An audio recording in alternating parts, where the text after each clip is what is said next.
This is Find Your Dream Job, the podcast that helps you get hired, have the career you want, and make a difference in life. I'm Mac Pritchard, your host and publisher of Mac's List. I'm joined by my co-hosts, Ben Forstag, Managing Director of Mac's List, and Jenna Forstrom, our Community Manager. This week, we're talking about how to cope with a job loss. Our show is brought to you by our book, Land Your Dream Job in Portland and Beyond. To learn more about the new 2016 edition, visit maxlist.org/book. During a recent 5-year period, 20% of the U.S. workforce, 30 million Americans in all, were laid off by employers. Have you ever lost your job? Maybe it was through no fault of your own, or maybe you were fired for cause. Whatever the reason, a job loss can devastate both your pocketbook and your psyche. This week on Find Your Dream Job, we're talking about what to do when you lose your job unexpectedly. I speak to Marsha Warner. She's a career coach, and she'll tell us why you don't want to send out applications on your first day of unemployment. Marsha will also take us through the steps anybody should follow after a layoff. And Ben Forstag has found a website. It's built especially for unemployed workers. It's so good, however, any job seeker will want to check it out. And Jenna Forstrom has a question from you, our listeners, that she'll answer. So, Jenna, Ben, let me turn to you two. Have you ever lost a job unexpectedly?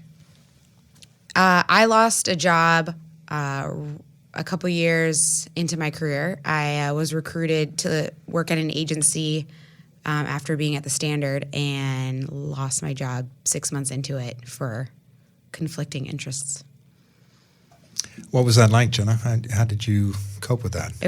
It was awkward because I wasn't expecting it at all, and I just went in to have a check-in with my boss, and HR was sitting there, and they were like, "Today's your last day," and they walked me off the building premise, and then I had to come back after 5 p.m. and collect all my stuff, which was weird.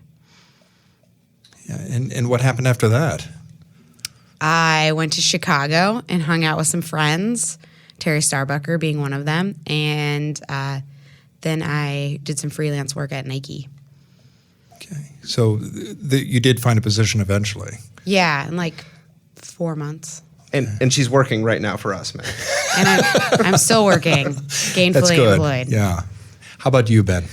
I've never been fired or lost a job like that. I have quit a job rather unexpectedly, where things had been kind of going bad for a while, but then there was like a real bad incident at the place I worked, and I just decided I couldn't really sustainably work there anymore. So with the blessing of my wife, fortunately, I kind of quit the job with very little notice and had about 4 months of unemployment after that.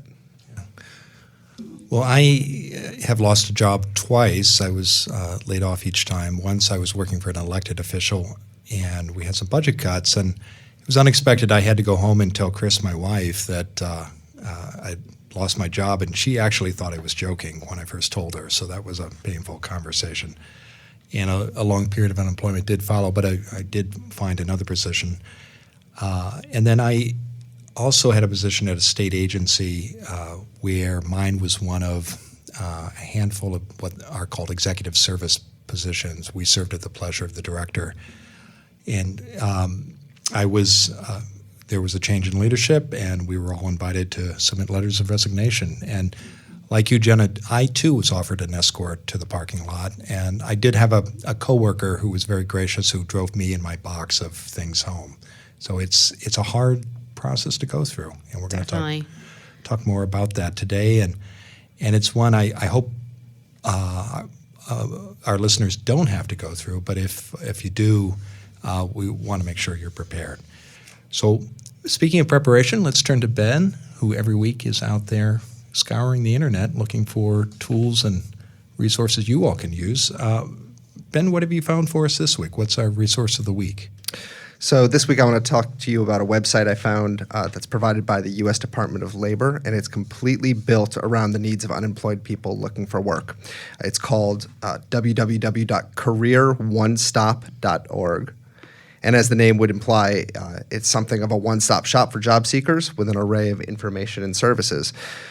So you can go to this website and get all kinds of things like career assessment tools and tests, education and training opportunities, plus ways to pay for those training opportunities, because that's a piece that's often ignored. Links to free job assistance services in your own community, an online job board, career development tools, occupational profiles, employment guides catered around specific industries, and a lot of other things. It's a pretty cool site. Now tell us, Ben, what makes this website geared specifically towards the people who are unemployed? I think there's two specific resources on careeronestop.org that I think are particularly useful. The first is they provide customized resources based around your specific situation. So when you go there, one of the screens says kind of pick the resources that most fit your situation. And they have things like people switching careers, people who have been recently laid off, older workers, veterans, workers with disabilities, entry-level workers, and people with criminal convictions. So there's customized resources there for every type of person. The other thing that I think is really good about this site is that it has a great guide for making an unemployment claim. And unemployment benefits can be really, really hard to understand. Even though funding for unemployment insurance usually comes from the federal government and your former employer, they pay a payroll tax on that. Each state has its own unique rules for who qualifies for benefits, and this site really provides some clarity around how you get benefits in your state. That can be very helpful. I think many people don't know that, especially the first time they collect unemployment benefits, that your benefit is subject to income tax, both at the state and federal level. So one thing you'll want to do if you do claim, and I've claimed twice now and made it to the end of each benefit period, is set aside money for your federal and state income tax, because you are liable for that. I know in Oregon, when you sign up for unemployment benefits, you can actually have them withhold the tax amount for the state, but they don't withhold federal taxes. So you're going to have to pay on that income one way or another. So good tip there, Mac. Okay. So check out this website. It's a really great resource. I was really impressed. Again, it's called careeronestop.org. And as always, we'll have the link in the show notes.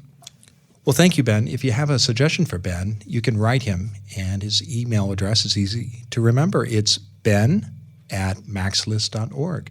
And let us hear from you, and we may share your idea on the show. Now let's turn to you, our listeners, and Jenna is here to answer one of your questions. Jenna, what did you find in the Max List mailbag this week? Today's question comes from Jonathan Chambers. He asks, how do I transition from being an entrepreneur to a more 9-to-5 employee? I think this is a great question. I would start by networking, which is something we always talk about here at Max List, the 80-20 rule that 80% of jobs aren't posted on job boards. So just have him reach out to his current clients, maybe if he's doing freelance work as an entrepreneur with a larger brand, just reaching out to whoever he's contacted with, explain his situation. I'm not going to make assumptions on why he's looking for a 9-to-5 job, but maybe he's getting married or he's having a child or he's moving to a new location, and just explain that story as like, I'm looking for more job security. Do you guys have any positions open now? Or I've checked out your website and I see a position that I think I'd be a good fit. Do you know who the hiring manager is? And just do that kind of slowly rolling out networking to help grow your base, and then just applying for jobs like everyone else. But talk about your skill sets, because if you're an entrepreneur, you're good at creative things, you're good at managing your time well, hopefully, managing a budget, growing a business, that kind of stuff. So it's all translatable from being an entrepreneur to a corporate job. Mac, Ben, do you guys have any tips? Well, I think one concern an employer might have is how would somebody feel about having a boss again after having been self-employed.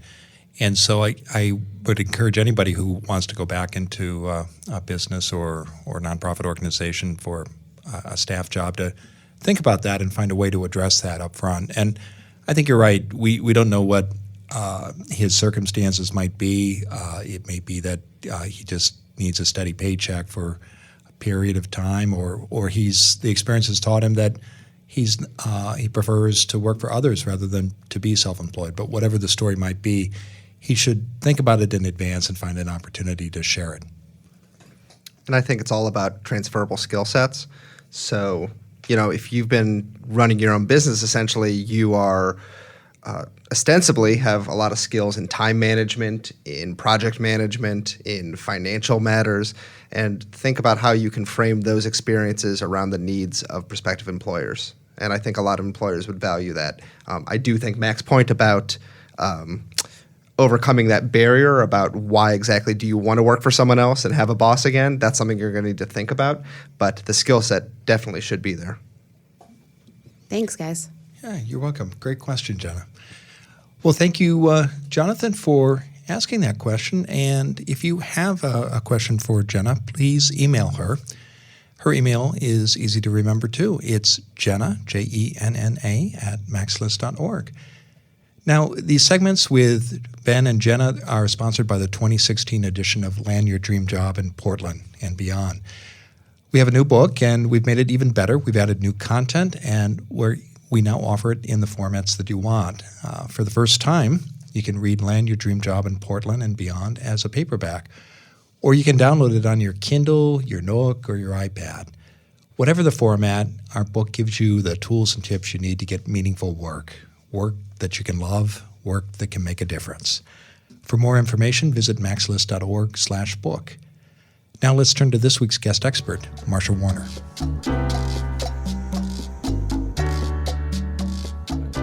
Marsha is the owner of Career Factors. She's a coach, resume writer, and recruiter. Her clients range from college students to senior executives. Marsha is also a popular educator and speaker at career events, and she's a frequent contributor to career blogs and podcasts. Marsha, thanks for coming into the Max List studio. Oh, well, thank you for asking me. It's a pleasure. Yeah. Well, our topic today is how to cope with a sudden job loss. And I think many people, once they get home, they think the first thing they should do is sit down and start sending out job applications. Marsha, why isn't that a good idea? There's a number of reasons that that's not a good idea, and I don't advise it. But one of them is that usually there's an emotional reaction to a sudden job loss. Oftentimes, we're sort of experiencing shock,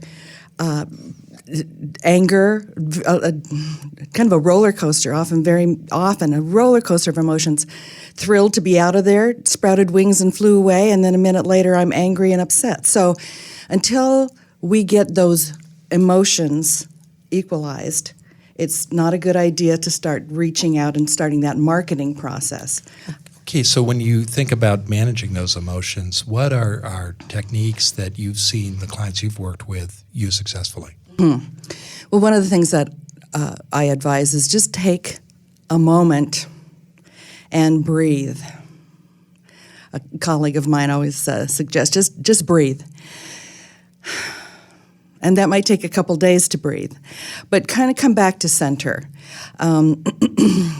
So that's one of the first things. And then take some time to experience the emotions that are there and to talk a little about it. If you need to reach out to a friend or a career coach or a counselor or a colleague or someone in your family, talk about it. Treat these emotions as what they are, expected and understandable. And when we've just suffered a loss, we often go through the same roller coaster of emotions that we do when we suffer a loss of any kind. Elizabeth Kubler-Ross talked about adjusting to a sudden death, and this is not unlike that at all. Same pattern. And we know from her work that we come to recognition and acceptance at a certain point, but it takes a while to go through some of those emotions. So time oftentimes. And do you find there's a typical length of time that people have to go through this process of managing their emotions and accepting the loss? I don't. Okay. I don't find that there's a typical length of time, but I find that it's typical that we have them. Okay. Well, in the meantime, what do you recommend people say to others about what has happened? What's the best way to describe both the loss of a job and whether and your job search? Right. So I do suggest that people have a prepared statement, authentic, genuine, but that we tell our story in the way that we want to tell it, that we describe what happened in a way that's truthful, but that I have pulled together the thoughts and words that I want to use to describe my journey. So that can be a 3-sentence statement, and oftentimes if I'm part of an overall layoff, I can describe the fact that a number of positions with my organization have been eliminated due to whatever circumstances, and my position was among them. And then second sentence I suggest is that kind of one that moves us forward, i.e. saying something like, so this gives me an opportunity to look at organizations like yours who are offering this kind of opportunity, this kind of need for expertise that I bring, that kind of thing. So it moves us forward and doesn't just kind of leave us in the with kind of a heavy, yeah, I just got laid off kind of feeling, but moves us forward into a positive next career step. Now, I know there are some listeners who've been through a layoff, but there are others who've been fired for cause or dismissed. Do you all suggest a different strategy for talking about how to talk about that departure for people who may have been fired for cause? Well, fired for cause, that's oftentimes a legal situation. But if, so many of us have managers that we don't get along with. Just because someone manages doesn't mean that they're easy to work for or easy to work with. Lots of things happen. Political crossfire happens. I've been caught in political crossfire where our whole department was replaced as a result of kind of a regime change at the top. So those things happen. And if I've been fired, we want to put the best possible spin on it while still being truthful. So if someone says in an interview, for instance, what happened with your last job, and I was fired, saying something like, I took this job and it wasn't a good fit for me. I realized it after a while when things started to look like I wasn't fitting in the way I wanted to. So, we mutually agreed that I would leave, or that kind of thing. Okay. All right. Now, what about the people around you, Marsha? You're going through a process where you're managing your emotions, you're coping with this loss, you're telling people that you're looking and what happened, but none of us are living on an island. We have family members and others who are affected by this loss. How do you suggest that people both help and support the people around them as you go through this? Well, I think one of the things that is sometimes people overlook is that the people that you're closest to, your immediate family, they identify with your profession and with your organization as well. It's a loss for them as well. And they feel on your behalf. Their empathy and caring for you comes into play here. So sometimes that's hard for people to recognize. They don't realize that others are feeling, and people feeling closest to me are feeling on my behalf. There's many situations that I've been encountered where people didn't tell their closest family, didn't tell their children, didn't tell their spouse, kept up the appearances, got up, left the house, sat in a coffee shop and at the library and in the park all day and came home at the end of the day. So I do not suggest that. I coach people to live an authentic, truthful life that is genuine and values-driven. And reaching out and discussing, have people that are close to us know that there's going to be some good times and bad times, and having a frank discussion about what happened and putting together a family plan from that is part of the support that we need to draw upon. So let's say that people are ready to start. How should people begin their search? So how do you know when you're ready to start? Yeah. is one question. And how do you know, Marsha? What signs should our listeners look for? One easy sign to know is if I don't cry about it. When I've been in a recruiting position or talent acquisition position, I've had interviewees who come in, and as soon as I say, "So, what happened in your last position? How do you happen to be looking for a job?" They burst into tears. And so one sure sign we know we're ready is when we're not crying about it. So in other words, when I have I have a perspective. And how do you get perspective? Maybe take some time off, take a week, take 2 weeks, take some time to find yourself under the sun again, so to speak, to put it in perspective, and as well as give some distance. One of the things that is distant when I start talking about me and I, not us and we. We did this as opposed to I. That tells me we have some emotional distance now. And so and when I'm coaching people, I hear that point a few weeks in when my clients start to talk about I rather than we in the company, we as a company. So there is that point at which I feel like I am an individual in and of myself and ready to start on my new bright path. So those are some of the things that I listen for, emotional, just the verbal terms that I use, having disclosed and discussed with family and people close to me what the situation is, maybe visiting with my financial advisor, my accountant, my 401k advisor, that kind of thing, so that I know I have a path forward for myself, including a financial understanding of what do I need to do and how do I need to do it. So all of those things I think are well in place before I start looking. I've had clients who, as soon as they hear that they've been laid off, they go to the car. From the car, they start dialing and saying, "Oh my gosh, I just lost my job. You've got to help me find something." And that is not what we advise at all, what I advise at all. Take that time. Okay, so take time. Accept the fact that this is a big change, and it brings with it emotional loss that affects not only you, but your family and your close friends, and you need to manage and deal with that.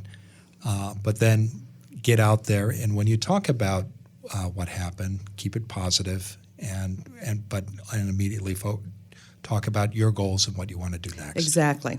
Okay. So another, taking some time to do an assessment. Department of Labor Statistics tells us that we're going to have about 6 jobs from the time we are about 30 years old to we're 55. We will have about 6 jobs. So this is going to happen a time or two, or 6. So having a overall career trajectory, an overall plan, knowing that I could be in transition more than once in my lifetime. So I probably want to keep an active network. I probably want to keep my education current and forward thinking. So I'm making some solid plans for myself in a longer career trajectory outside of my own immediate organization, because that organization could easily change. In fact, it probably will. We'll probably have those 6 jobs. So and it also, another statistic tells us that most jobs median is about 6 years or 5 years. About 5 years. So every 5 years we could be in a transitional point. So do I have an overall plan in mind, an overall trajectory? Do I know where I want to head myself? And that's taking accountability and responsibility from kind of the inside of me out, rather than letting my organization be the one that dictates what I do, how I do it, how I'm educated for it, et cetera. So a part of this is proactive ownership of my own career. Okay. So take charge of your career, and so that you can manage these events when they happen, or avoid them altogether by moving on to new opportunities before they happen. Absolutely. Okay. I have clients who I sit with and I talk to them about these issues, and they say, I just never thought of that, any of this. I just went to work every day, did what they told me, and came home.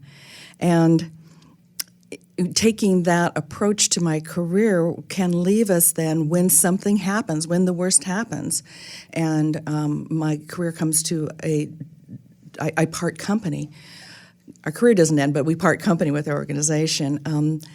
If I have no plan, no thought, I haven't furthered my education, that kind of thing, it leaves us pretty directionless. Okay. Well, we need to start wrapping up, Marsha. I know our listeners may be wondering, you've worked with so many people who have gone through this process. Is there one thing you've seen your clients do, or the people you've worked with do after a sudden job loss, that has helped them not only get the next gig sooner than others, but also get the right position? There's a number of things that I've seen, so rather than one.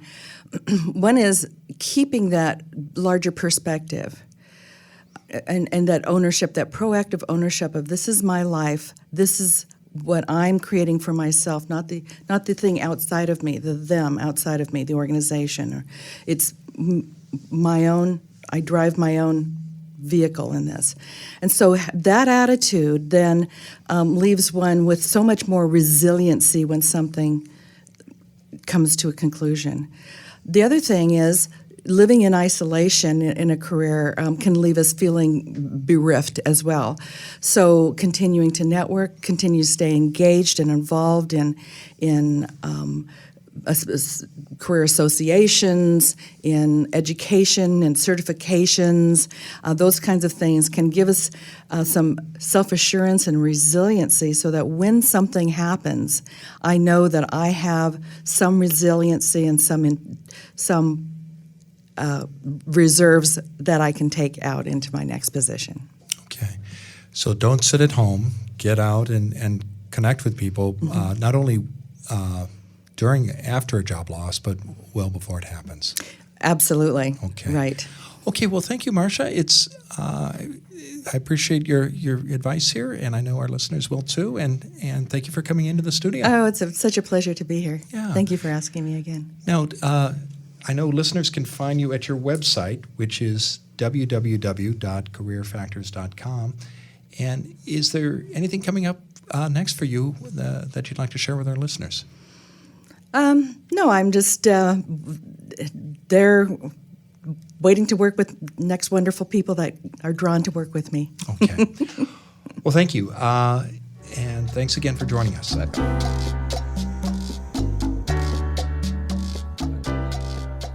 Well, we're back in the Max List studio with Ben and Jenna. So tell me, you two, what were some of the most important points you heard Marsha make? I agree with Marsha that it's important to take some time after an event like this happens, because you're mentally not in the right place to start looking for a new job the day after you lose your last job. And I know that's true for just about any traumatic experience that we have in our lives, that you need to give yourself some time and some opportunity to grieve before you can move on and productively do the next step. Because if you try working too hard or you try too quickly to get back into the groove, you're just going to set yourself up for failure, I think. And Jenna, what do you think? I really liked her statement about after you've grieved, having a prepared statement and stating a fact. This is the situation, and being authentic and truthful in that, and that here's how I'm going to move forward past it. And I think that would be a really great thing to post on like LinkedIn or Facebook or on Twitter, if you can condense it, or on your website, because it allows your friends and family and your current network to help you out. Because I think we talk about this all the time, that we have friends that are unemployed and they're looking, and you don't know. You find out like over coffee, and you're like, oh, I didn't see that on Facebook or anything. And they're like, they don't want to share it because it's a bad story. But just stepping into that uncomfortableness and being like, this is my situation. Here's the facts. Help me out. And that gives people the opportunity to step in and help people out, which is really key.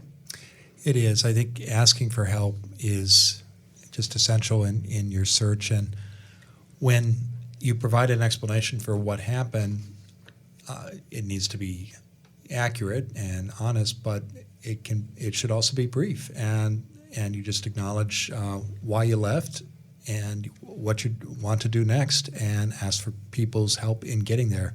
And you'll be very surprised, I think, in a very pleasant way, how generous people are. Well, thank you both, and thank you, our listeners, for joining us for today's episode of Find Your Dream Job. If you like what you hear, please sign up for our free weekly newsletter. In each issue, we give you the key points for that week's show. We also include links to all the resources mentioned, and you get a transcript of the full episode. If you subscribe to the newsletter now, we'll send you our job seeker checklist. In one easy-to-use file, we show you all the steps you need to follow to find a great job. You can get your free newsletter and checklist today. Just go to maxlist.org/podcast. Join us next Wednesday for more tools and tips you can use to get the job you want. Our special guest will be Trina Isaacson, who will share with us her networking secrets for introverts. Until next time, thanks for letting us help you find your dream job.